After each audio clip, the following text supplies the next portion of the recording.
வணக்கம். Veranda ஐஏஎஸ்ஸின் current affairs வழிகாட்டியாக உங்கள் ஃபாத்திமா பாபு.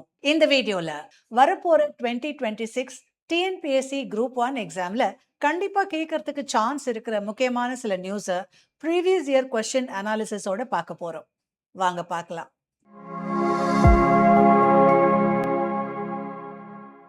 நியூஸ். சிவகங்கை மாவட்டத்தில் உள்ள கீழடி உட்பட தமிழகத்தின் 8 இடங்களில் அகழாய்வு பணிகளை மேற்கொள்ள மத்திய தொல்லியல் துறை ஒப்புதல் வழங்கியுள்ளது. இப்போ நாம பார்க்க போற இந்த கரண்ட் அஃபேர்ஸ் ஒரு சாதாரண நியூஸ் இல்ல. இது நம்ம தமிழ் ஹிஸ்டரிக்கு ரொம்ப பெரிய டெவலப்மெண்ட். சமீபத்துல சென்ட்ரல் ஆர்கியாலஜி டிபார்ட்மெண்ட் என்ன பண்ணிருக்காங்கன்னா, சிவகங்கை டிஸ்ட்ரிக்ட்ல இருக்கிற கீழடி உட்பட தமிழ்நாட்டுல 8 முக்கிய இடங்கள்ல எக்ஸ்கவேஷன் செய்ய ஒபிஷியல் அப்ரூவல் கொடுத்திருக்காங்க. இத பார்த்த உடனே நாம ஒரு பேசிக் கொஸ்டின் கேட்கணும். ஏன் இவ்வளவு இடங்கள்ல எக்ஸ்கவேஷன் தேவை? அதுக்கு ஆன்சர் என்னன்னா, கடந்த சில வருஷங்களா தமிழ்நாட்டுல நடந்த எக்ஸ்கவேஷன்ஸ், எஸ்பெஷலி கீழடி எக்ஸ்கவேஷன் ரொம்ப பவர்ஃபுல் எவிடன்ஸை கொடுத்திருக்கு. அதனாலதான் இன்னும் பல இடங்கள்ல எக்ஸ்கவேஷன் பண்ணி முழு தமிழ் சிவிலைசேஷன் பிக்சரை புரிஞ்சுக்கணும்னு அரசு முயற்சி செய்யுது. இப்போ இந்த ப்ராசஸ் எப்படி நடந்துச்சுன்னு பார்க்கலாம். தமிழ்நாடு ஆர்கியாலஜி டிபார்ட்மெண்ட் கீழடியில 11th ஃபேஸ் எக்ஸ்கவேஷன் செய்யவும், அதோட அடிச்சனூர், நாகப்பட்டினம் மாதிரி மொத்தம் 8 சைட்ஸ்ல எக்ஸ்கவேஷன் செய்யறதுக்கும் 2025 ஜூலைல சென்ட்ரல் கவர்மெண்ட்டுக்கு ப்ரொபோசல் அனுப்பி இருந்துச்சு. அந்த ப்ரொபோசல் நவம்பர் மாசத்துல நடந்த ஆர்கியாலஜிக்கல் மீட்டிங்ல டிஸ்கஸ் பண்ணப்பட்டுச்சு. ஆனா முக்கியமான விஷயம் என்னன்னா, அப்ரூவல் உடனே வரல. சுமார் 8 மாசங்கள் டிலே ஆயிடுச்சு. இதுதான் இந்த நியூஸ்ல கோர் இஷ்யூ. ஏன்னா எக்ஸ்கவேஷன்னா ஒரு சாதாரண வேலை இல்ல, அது சீசன் பேஸ்ட் ஆக்டிவிட்டி. தமிழ்நாட்டுல எக்ஸ்கவேஷன் செய்ய பெஸ்ட் பீரியட் ஜனவரியில இருந்து ஜூலை வரைக்கும் தான். அதுக்கப்புறம் மான்சூன் வந்துடும். மழை காரணமா ஃபீல்ட் ஒர்க் பாதிக்கப்படும். அதனால இந்த டிலே வந்ததால எக்ஸ்கவேஷன் ஒர்க் இட் செல்ஃப் பாதிக்கப்படுற நிலை உருவானுச்சு.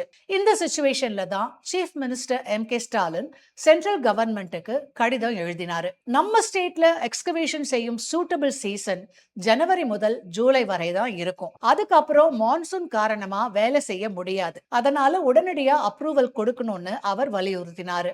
இந்த பிரஷருக்கு அப்புறம் தான் ஃபைனலி மார்ச் 13, 2026 அன்னைக்கு central archaeology department official approval கொடுத்துச்சு.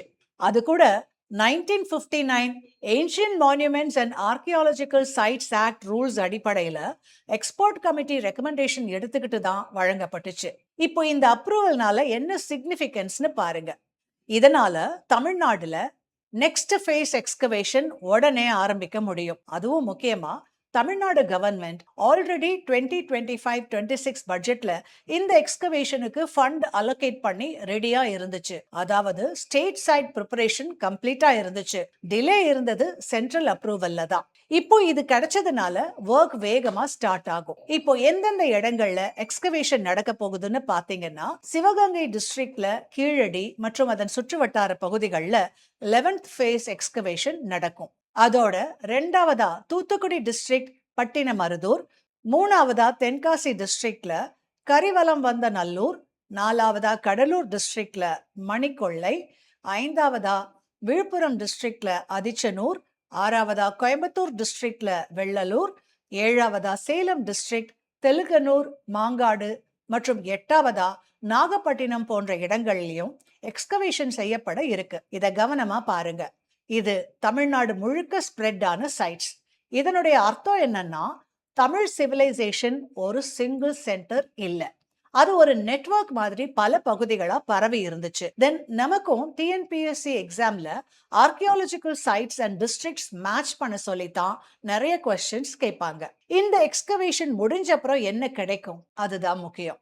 அந்த இடங்கள்ல இருந்த ஏன்ஷியன்ட் செட்டில்மெண்ட்ஸ் எப்படி இருந்துச்சு, மக்கள் எப்படி வாழ்ந்தாங்க, என்ன தொழில் செஞ்சாங்க, என்ன மாதிரி ட்ரேட் இருந்தது, பரியல் பிராக்டிசஸ் எப்படி இருந்துச்சு, இந்த எல்லா விஷயங்களும் தெரிய வரும். அதாவது ஒரு கம்ப்ளீட் தமிழ் சொசைட்டி பிக்சர் கிடைக்கும். இதுதான் ஆர்கியாலஜியின் பவர். அது சைலண்டா இருந்த ஹிஸ்டரிய பேச வைக்கும். முதல்ல பேசிக்கா ஒண்ணு புரிஞ்சுக்கணும். அகழாய்வு அப்படின்னா என்ன? மண்ணுக்குள்ள புதைஞ்சு கிடக்கிற பழைய மனித வாழ்வின் சான்றுகளை எடுத்து அதை வச்சு அந்த காலத்து சமூகத்தை ரீகன்ஸ்ட்ரக்ட் பண்ணுறது. இதுல கிடைக்கிற ஒவ்வொரு பொருளும் ஒரு ஸ்டோரி சொல்லும். அது ஒரு குடுவையா இருக்கலாம், ஒரு கருவியா இருக்கலாம், ஒரு எலும்பா கூட இருக்கலாம். ஆனா அது எல்லாமே சேர்ந்து ஒரு சிவிலைசேஷனை எக்ஸ்பிளைன் பண்ணும். சில நாளுக்கு முன்னாடி கூட வேம்பக்கோட்டைங்கிற இடத்துல நடந்த அகழாய்வுல தாம்பேடா குடுவை கண்டுபிடிச்சிருக்காங்கன்னு செய்தி வந்திருக்குது. இந்த ஒரு குடுவை தான் நம்ம ஹிஸ்டரிய ரீரைட் பண்ணக்கூடிய அளவுக்கு முக்கியமானது. இது நம்ம தமிழர் நாகரிகத்தின் ஆழத்தை நிரூபிக்கிற முக்கியமான எவிடன்ஸ். தாம்பேடா குடுவை சாதாரண வெசல் கிடையாது. இது ஒரு இண்டஸ்ட்ரியல் ஆர் கல்ச்சுரல் ஆர்டிஃபேக்ட். இந்த குடுவை எப்படி இருக்குன்னு பாத்தீங்கன்னா, சில இடங்கள்ல பிளாக் அண்ட் மார்க்ஸ், சில இடங்கள்ல ஹீட் மார்க்ஸ் இருக்கும். அதாவது இது குக்கிங்குக்கு மட்டும் இல்ல, ப்ராசஸிங் அல்லது ஸ்டோரேஜுக்கு யூஸ் பண்ணப்பட்டிருக்கலாம். இதுல இருந்து என்ன இன்ஃபரன்ஸ்? அந்த காலத்திலேயே மக்கள் டெக்னாலஜி பிளஸ் ப்ரொடக்ஷன் நாலேஜ் வச்சிருந்தாங்க. இப்போ முக்கியமான அனாலிசிஸ் பார்க்கலாம். இந்த குடுவை கிடைச்ச இடம் சாதாரண வில்லேஜ் இல்ல, அது ஒரு ஏன்ஷியன் ஹெபிடேஷன் சைட்.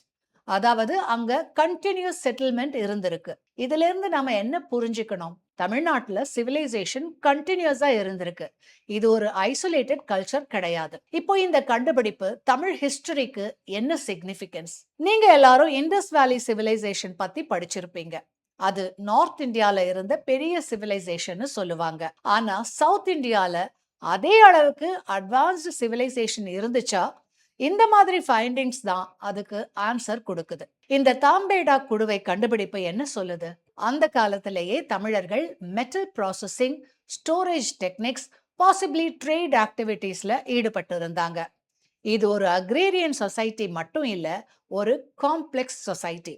இங்க இன்னொரு முக்கியமான விஷயம், இந்த மாதிரி ஆர்டிஃபேக்ட்ஸ் கிடைக்கும் போது சயின்டிஸ்ட் என்ன பண்ணுவாங்கன்னா, கார்பன் டேட்டிங், மெட்டீரியல் அனாலிசிஸ் எல்லாம் பண்ணுவாங்க. அதுல இருந்து ஏஜ் டிட்டர்மின் பண்ணுவாங்க. இதன் மூலமா அந்த சிவிலைசேஷன் எந்த காலத்துல இருந்தது அப்படிங்கிறது தெரிய வரும். இதுதான் ஹிஸ்டரி எழுதுறதுக்கு பேஸ். இப்போ இந்த ஃபைண்டிங்க கீழடி எக்ஸ்கவேஷனோட கம்பேர் பண்ணுங்க. கீழடி சிவகங்கை மாவட்டத்துல நடந்த எக்ஸ்கவேஷன். அங்க கிடைத்த brick structures, drainage system, ring wells, Tamil Brahmi inscriptions எல்லாம் சேர்ந்து ஒரு பெரிய விஷயத்த சொல்லுது. தமிழர்கள் நகர வாழ்க்கை வாழ்ந்தாங்க. இது ரொம்பவுமே முக்கியமான பாயிண்ட். ஏன்னா நம்ம டெக்ஸ்ட் புக்ல அர்பன் சிவிலைசேஷன்னா மோஸ்ட்லி இண்டஸ் வேலின்னு தான் படிப்போம். ஆனா கீழடி சொல்லுது சவுத் இந்தியாலையும் அதே மாதிரி அர்பன் கல்ச்சர் இருந்துச்சுன்னு. இதுல இருந்து ஒரு பெரிய கொஸ்டின் வரும், அப்படின்னா நம்ம ஹிஸ்டரி இன்கம்ப்ளீட்டா எழுதப்பட்டுச்சா? ஆன்சர் என்னன்னா பார்ஷியலி எஸ். ஏன்னா எவிடன்ஸ் கிடைக்கலன்னா ஹிஸ்டரி எழுத முடியாது. இப்போ எவிடன்ஸ் கிடைக்க ஆரம்பிச்சிருக்கு, அதனால தான் நரேட்டிவ் சேஞ்ச் ஆக போகுது. இந்த என்டையர் நியூஸ்ல இருந்து நாம ஒரு முக்கியமான லெசனை கத்துக்கணும். தமிழ் ஹிஸ்டரி இன்னும் கம்ப்ளீட் ஆகல. இன்னும் பல உண்மைகள் மண்ணுக்குள்ள புதஞ்சு கிடக்குது. அவற்றையெல்லாம் வெளிக்கொணர்வதற்கு இந்த மாதிரி எக்ஸ்கவேஷன் ரொம்ப முக்கியம். அதனால தான் இந்த 8 இடங்கள்ல நடக்க போற எக்ஸ்கவேஷன் ஒரு சாதாரண விஷயம் இல்ல. அது ஒரு பெரிய ஹிஸ்டாரிக்கல் டெவலப்மெண்ட். இதன் முடிவுல நமக்கு ஒரு புதிய அண்டர்ஸ்டாண்டிங் கிடைக்கும். நீங்க ஒரு விஷயம் கவனிக்கணும், ஹிஸ்டரினா புக்ல எழுதுறது மட்டும் இல்ல, அது எவிடன்ஸ் பேஸ்டு சப்ஜெக்ட். அந்த எவிடன்ஸ் தான் ஆர்கியாலஜி. அதனால தான் இந்த மாதிரி எக்ஸ்கவேஷன் நியூஸ் டிஎன்பிஎஸ்சி குரூப் 1 எக்ஸாமுக்கு ரொம்பவே முக்கியம். இன்னும் சொல்ல போனா நம்ம தமிழ்நாட்டுல கிடைச்சிருக்கிற அகழ்வாராய்ச்சி சான்றுகளை வச்சு இந்திய வரலாற்றையே மாத்தி எழுத முடியும். இந்திய வரலாறு எங்க இருந்து ஆரம்பிக்குது? நாம எல்லாரும் என்ன சொல்லுவோம்? இண்டஸ் வேலி சிவிலைசேஷன், சிந்து சமவெளி நாகரிகம்னு. அதுக்கப்புறமா என்ன? வட இந்தியா, மௌரியர், குப்தர். அப்போ ஒரு கொஸ்டின், தமிழ்நாடு எங்கெங்க? நம்ம டெக்ஸ்ட் புக்ல தமிழ்நாட்டுக்கு எவ்வளவு இம்பார்ட்டன்ஸ் கொடுத்திருக்காங்க? ரொம்பவே குறைவு. இதுதான் ப்ராப்ளம். மாணவர்களே, நாம படிச்ச ஹிஸ்டரி ஒரு கம்ப்ளீட் ஹிஸ்டரி கிடையாது. அது ஒரு பார்ஷியல் ஹிஸ்டரி. ஏன்னா அது மோஸ்ட்லி கிடைச்ச சான்றுகளுடைய அடிப்படையில எழுதப்பட்டுச்சு. அந்த சான்றுகள் எந்த இடத்துல கிடைச்சது? அதிகமா வட இந்தியாவில். அதனாலதான் அந்த நரேட்டிவ் டாமினன்ட் ஆயிடுச்சு. ஆனா இப்போ என்ன நடக்குது தெரியுமா? தமிழ்நாட்டுல எக்ஸ்கவேஷன் அதிகமா நடக்குது. புதிய எவிடன்ஸ் கிடைக்குது. அந்த எவிடன்ஸ் பழைய கருத்துக்களை சேலஞ்ச் பண்ணுது. இதுதான் ரீரைட்டிங் ஹிஸ்டரி. ஸோ இந்த காணொளியில நம்ம பார்த்த மாதிரி கீழடியில நம்ம நிறைய பொருட்களை அகழ்வாராய்ச்சி செய்து எடுத்தோம். அந்த பொருட்களை நாமளே கூட டெஸ்ட் பண்ணாலும் அதை அமெரிக்காவில் இருக்கிற லேபரட்டரிஸுக்கும் அனுப்பி அதனுடைய கார்பன் டேட்டிங் எல்லாம் படிச்சு இது மிக தொன்மையானது தான் அப்படிங்கிற ரிப்போர்ட்டை வாங்கி மத்திய அரசுக்கு சமர்ப்பிச்சோம். ஆனாலும் இன்னைக்கு வரைக்கும் அதை ஏற்றுக்கொள்ளப்படவில்லை. அது ஏற்றுக்கொள்ளப்படும் பட்சத்துல இன்னும் இப்போ 8 இடங்கள்ல அகழ்வாராய்ச்சி நடக்க போது நமக்கு அதற்கு சான்றாக பல பொருட்கள் கிடைக்க போகுது. அப்படி கிடைக்கிற பட்சத்துல அது மத்திய அரசுக்கு சமர்ப்பிக்கப்படும் பொழுது இந்த இந்திய வரலாறே மாற்றி எழுதப்படக்கூடிய சாத்தியம் இருக்கு. சிந்து சமவெளி நாகரிகத்துக்கு ஈடா நம்ம தமிழ்நாட்டுல கீழடியிலும் ஒரு நாகரிகம் இருந்தது அப்படிங்கிற வரலாற்றை என்சிஆர்டி புத்தகம் உட்பட அனைத்து புத்தகங்களிலும் மாற்றி எழுதக்கூடிய நாள் வெகு தூரத்தில் இல்லை. பண்டைய நாகரிகம் தமிழ்நாட்டிலயும் இருந்தது அப்படிங்கிறதுக்கு கீழடியிலேருந்து கிடைச்ச பொருட்கள் மட்டும்தான் காரணமா? நிச்சயமா இல்ல. அடுத்ததா ஆதிச்சநல்லூர், தூத்துக்குடி மாவட்டம். இங்க கிடைச்ச ஆன் பரியல் சிஸ்டம் ஒரு எக்ஸ்ட்ராடினரி எவிடன்ஸ்.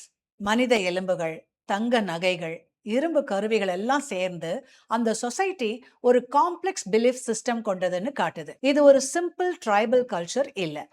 இது ஒரு ஆர்கனைஸ்ட் கல்ச்சுரல் சிஸ்டம்.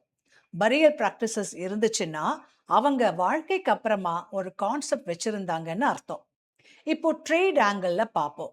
ராமநாதபுரம் மாவட்டத்துல இருக்கிற அழகன் குளம், புதுச்சேரி பக்கத்துல இருக்கிற அரிக்கமேடு, இங்க கிடைச்ச Roman coins, amphora jars, glass beads எல்லாம் சேர்ந்து ஒரு பெரிய விஷயம் சொல்லுது. தமிழர்கள் லோக்கல் எக்கானமி மட்டும் இல்ல, இன்டர்நேஷனல் ட்ரேட்ல இருந்தாங்க. அது கூட ரோமன் எம்பையர் கூட. இத இமேஜின் பண்ணி பாருங்களேன். அந்த காலத்திலேயே இந்தியன் ஓஷன் கிராஸ் பண்ணி ட்ரேட் நடந்திருக்கு. அதுக்கு navigation skill, ship building technology, economic planning எல்லாமே தேவை. இதெல்லாம் இருந்துச்சுன்னு இன்டைரக்டா இந்த ஆர்டிஃபேக்ட்ஸ் சொல்லுது. அடுத்ததா ஈரோடு மாவட்டத்துல இருக்கிற கொடுமணல். இங்க bead making industry, iron tools கிடைச்சிருக்கு. இது ஒரு மிக முக்கியமான எவிடன்ஸ். ஏன்னா இது ஒரு இண்டஸ்ட்ரியல் ஆக்டிவிட்டி. அதாவது அந்த சொசைட்டில ஸ்பெஷலைசேஷன் இருந்துச்சு. எல்லாரும் அக்ரிகல்ச்சர் மட்டும் பண்ணல. சிலர் தொழில், சிலர் வியாபாரம். இதைத்தான் எக்கனாமிக் டைவர்சிஃபிகேஷன் சொல்றோம். இது ஒரு அட்வான்ஸ்ட் எக்கானமி சைன். இப்போ கரூர், உறையூர் இதெல்லாம் பொலிட்டிக்கல் சென்டர்ஸ், சேரர் சோழர்களுடைய தலைநகரங்கள். இதுல இருந்து நாம என்ன புரிஞ்சுக்கணும்?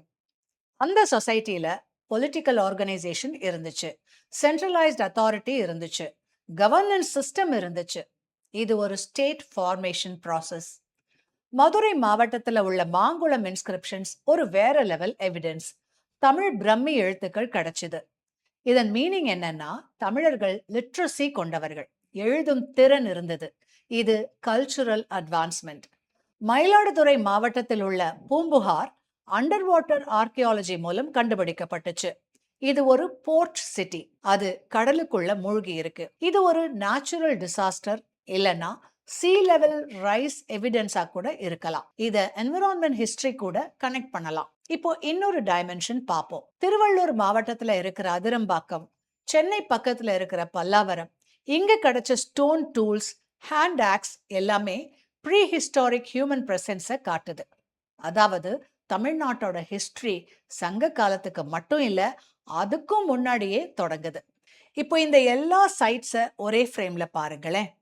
Keezhadi urban life, Adichanallur burial culture, Arikamedu trade, Kodumanal industry, Karur political centre, Mangulam literacy, Poompuhar marine city, Athirampakkam prehistoric life.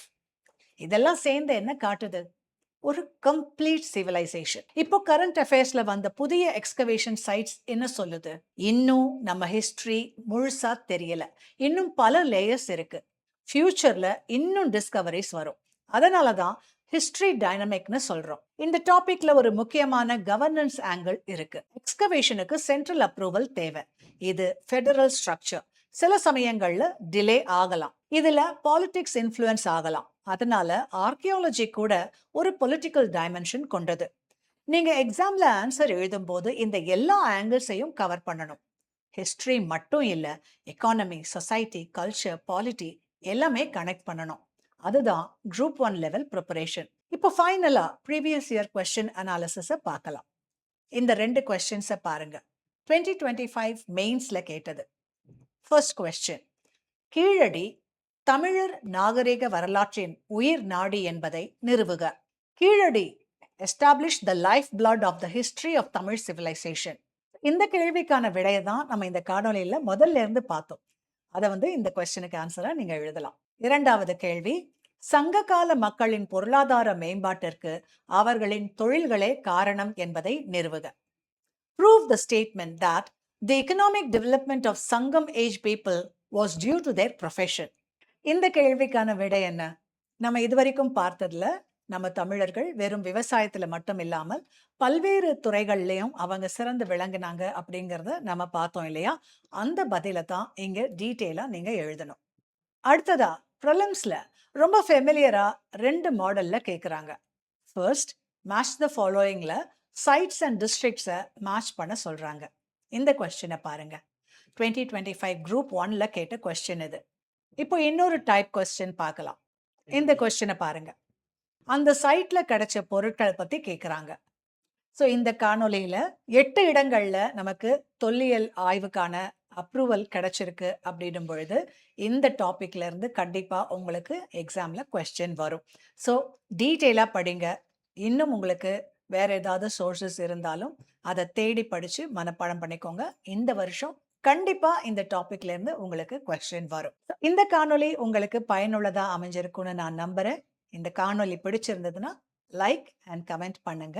இந்த மாதிரி தொடர்ந்து காணொலிகளை பார்க்கறதுக்கு வெராண்டா IAS சேனலை சப்ஸ்கிரைப் பண்ணுங்க. மறுபடியும் இன்னொரு காணொலியில உங்களை சந்திக்கும் வரை உங்களிடமிருந்து வணக்கம் கூறி விடைபெறுவது உங்கள் ஃபாத்திமா பாபு. நன்றி, வணக்கம். Veranda IAS, where your dream becomes reality.